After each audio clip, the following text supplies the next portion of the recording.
In a colorful land, people celebrate a special festival called Holi. Holi is not just about colors, it is about love, joy, and togetherness among friends and family.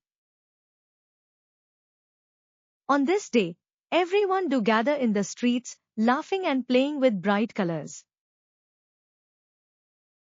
The story of Holi began with a brave prince named Prahlad and his fierce aunt, Holika.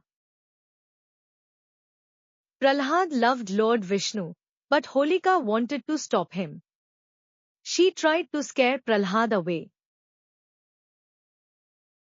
But with faith and courage, Prahlad was saved while Holika met her end in the fire. This victory of good over evil taught everyone that love conquers all.